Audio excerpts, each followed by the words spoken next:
আরে ভাই, আর কত লোকটাকে পোড়াবেন? তাকে পোড়াতে যদি এতই ভালো লাগে তাহলে দলে নিলেন কেন? মনে রেখেন, রিয়াদ এখনো ফুরিয়ে যায়নি।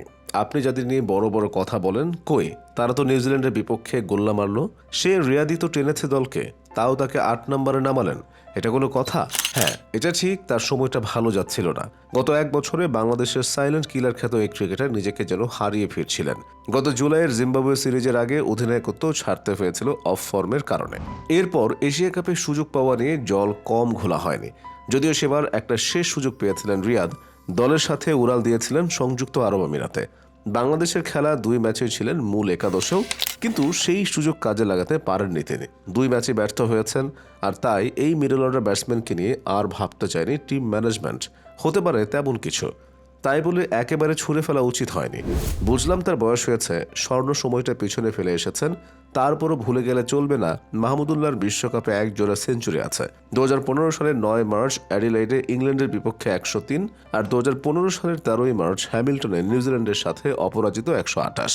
বাংলাদেশের ব্যাটারদের মধ্যে সাকিব ছাড়া আর কারোরই যে কৃতিত্ব নেই। আপনি দেখুন, টপ অর্ডারে তানজিদ তামিমের ব্যাটে একদমই রান নেই। ৩ খেলায় মোটে ২২ রান করেছেন। তাওহিদ হৃদয়ের অবস্থাও বিশেষ সুবিধার মতো নয়। ইংল্যান্ডের সাথে ৩৯, তাও পাতে আনার মতো। নিউজিল্যান্ডের বিপক্ষে করেছেন মোটে ১৩। সেখানে মাহমুদুল্লাহকে এত নিচে খেলানোর কোনো যুক্তি খুঁজে পাওয়া গেল না। ৮ নম্বরে খেলা মানে সঙ্গী হিসেবে কোনো স্বীকৃত ব্যাটারকে পাওয়ার সম্ভাবনা খুবই কম। তবু তাওহিদ হৃদয় ছিলেন, কিন্তু রিয়াদ ক্রিজে যাবার ঠিক ১১ বল পর হৃদয়ে ফিরে গেলেন।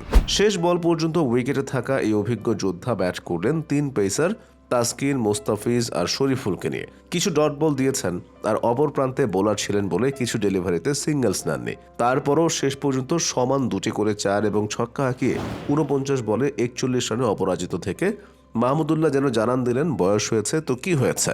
প্রশ্ন হলো, এই সত্যটা কি টিম ম্যানেজমেন্ট অনুধাবন করে?